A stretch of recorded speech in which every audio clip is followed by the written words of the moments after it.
Hello and happy Thursday. I hope this finds you doing well and enjoying your week. It is definitely sunnier outside and the weather does sound like it's going to get cold, but the sun is so helpful to warm our souls and our hearts, and definitely just as the sun, Jesus in the Bible does that.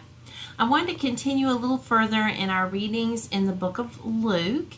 And last week I shared a little bit about how the angel came to talk to Zechariah, and of course Zechariah couldn't imagine, because they were so old that they would have a baby. Well, a little bit further we know that the angel then came to Mary, and of course Mary was upset. She was unsure about the ramifications for what this meant for her. And we know in our reading in Luke chapter 1, in verse 35, the angel answered, "The Holy Spirit will come to you. The power of the Most High God will come over you. So the Holy One that is born will be called the Son of God. Your relative Elizabeth is old, and even she is going to have a child. People thought she could not have children, but she has been pregnant for 6 months now. Nothing is impossible with God." "I serve the Lord," Mary answered. "May it happen to me just as you have said." Then the angel left her. At that time, Mary got ready and hurried to the town in Judea's hill country. There she entered Zechariah's home and greeted Elizabeth. And when Elizabeth heard Mary's greeting, the baby inside her jumped. And Elizabeth was filled with the Holy Spirit.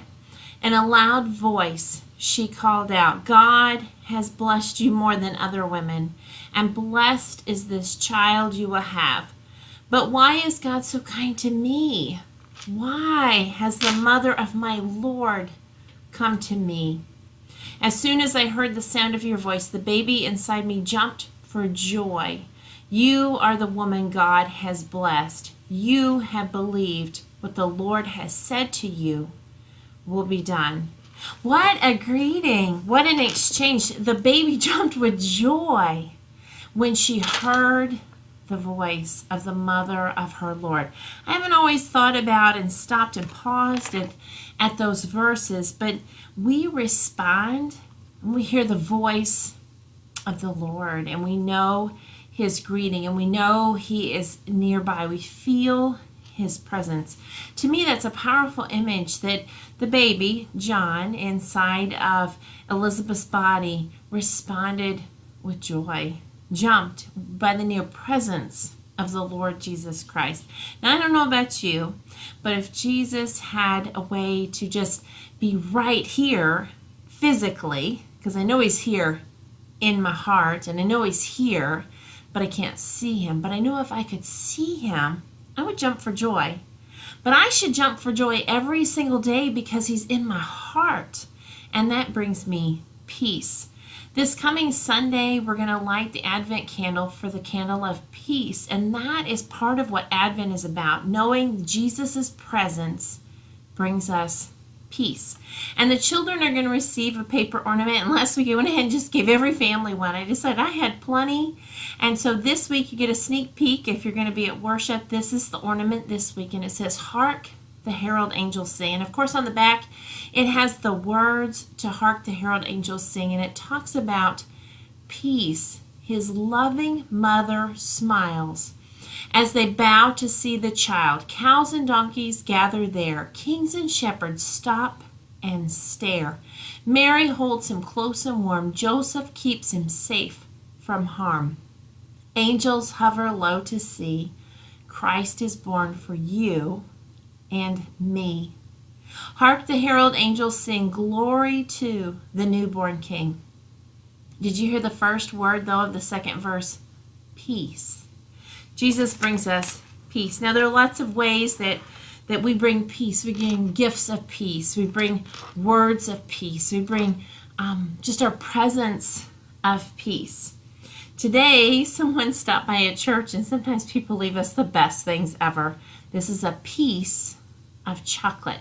But it brings peace to our hearts that we are Christians together on this journey together. I know many of you remember the movie Forrest Gump, where he says life is like a box of chocolates. You never know what you're going to get. And Advent is like that too. We never know where Advent is going to take us. We never know where this journey as we get closer to Jesus' birthday is going to take us. But my hope and my prayer is that it will bring you peace, that you'll hear words of peace, that you'll feel at peace in your heart, that you'll hear the peace of Jesus in the words to familiar songs like Hark the Herald Angels Sings, that you'll hear words of peace as you read scripture on your own or together at worship, that you'll hear the peace of Christ during this Advent season. It's my hope you'll join us on Sunday, either at 8:15 or 10:30 for worship, but so hope you will show up at 9:30 in the sanctuary as well. Our children have worked so hard on a beautiful musical. They want to share with you the peace of Christ in music and in their darling costumes and in the way that sometimes only children can. So let's show up for them. Let's let them share the love of Christ, the peace of Christ this Advent. I hope I'll see you in the sanctuary on Sunday at worship and again at 9:30. And please stay for the birthday party for Jesus at 11:30. It's for all ages. Of course, we have gift bags for all the kids, but it's for grown-ups too, because we are truly celebrating the birthday of our King. And that brings me hope, and that brings me peace. And that's where we are in Advent. I look forward to seeing you soon. Take care. Love you. Bye.